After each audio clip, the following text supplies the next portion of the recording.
सोचिए, एक ऐसी लव स्टोरी जहां डेस्टिनी, टाइमिंग और लाइफ के रैंडम डिसीजंस मिलकर सब कुछ बदल देते हैं। क्या हर प्यार की डेस्टिनेशन शादी ही होती है, या कुछ लोग सिर्फ हमारी लाइफ पे इसलिए आते हैं ताकि वो हमको बदल दें? नेटफ्लिक्स की नई सीरीज मुसाफिर कैफे इसी सवाल के जवाब ढूंढने की कोशिश करती है। तो चलिए बात करते हैं कि क्या विक्रांत मैसी की नई सीरीज इंटरेस्टिंग है या नहीं। अगर आपको slow burn romance, emotional conversations और स्लाइस ऑफ लाइफ स्टोरीज पसंद है तो मुसाफिर कैफे आपकी वॉच लिस्ट में जरूर ऐड हो सकती है। स्टोरी हमें ले जाती है दो अलग अलग दुनिया, भोपाल और ऑफ कोर्स मसूरी। एक तरफ है सॉफ्टवेयर इंजीनियर चंदर, जिसका रोल विक्रांत मैसी ने निभाया है।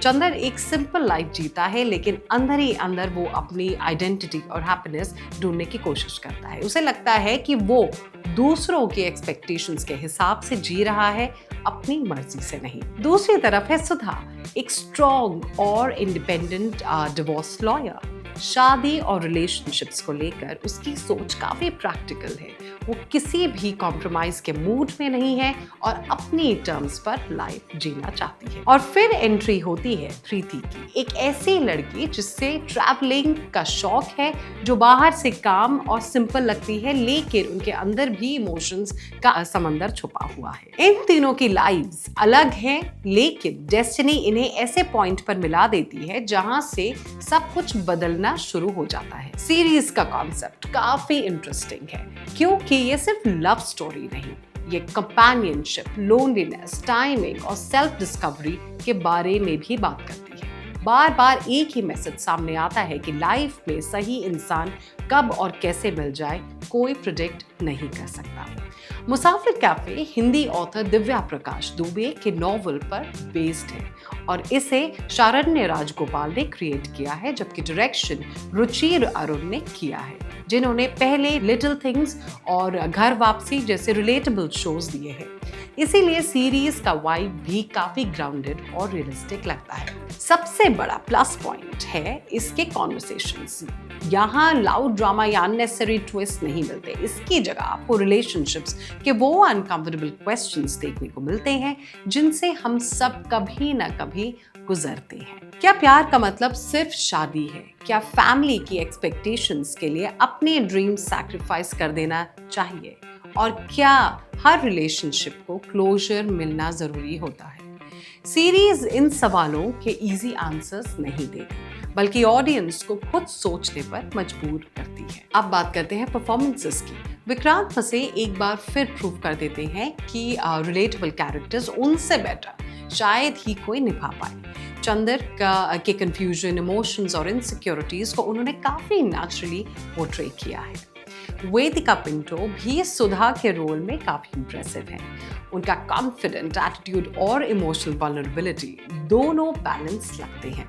महिमा मकवाना एज प्रीति सरप्राइज पैकेज है। उनका कैरेक्टर धीरे धीरे ग्रो करता है और सेकेंड हाफ में वो काफी इमोशनल इम्पैक्ट भी छोड़ देता है। और इंटरेस्टिंग बात ये है कि विक्रांत की केमिस्ट्री सिर्फ वेदिका के साथ ही नहीं, महिमा के साथ भी नेचुरली डेवलप होती है।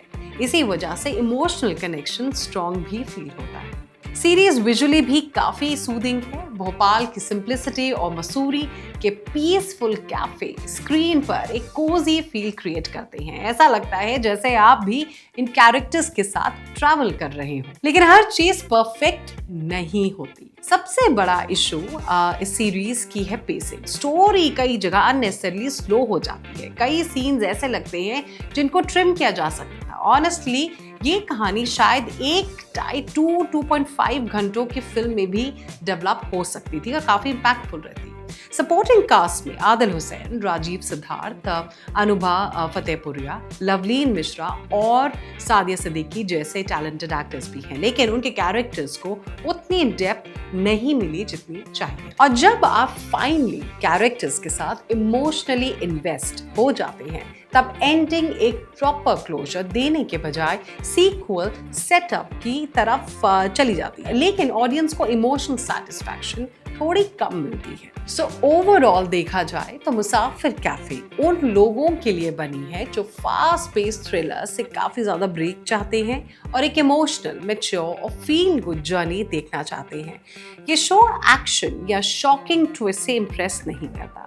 ये छोटी छोटी कॉन्वर्सेशंस, रिलेटेबल इमोशंस और रियलिस्टिक रिलेशनशिप्स के थ्रू दिल जीतने की कोशिश करता है। अगर आप विक्रांत मसीह के फैन हैं या लिटिल थिंग्स जैसी slow burn emotional stories enjoy करते हैं तो मुसाफिर कैफे डेफिनेटली एक बार जरूर देख सकते हैं। बस पेशेंस लेकर बैठिएगा, क्योंकि ये सीरीज रेस नहीं लगाती, ये अपनी जर्नी आराम से कंप्लीट करती है।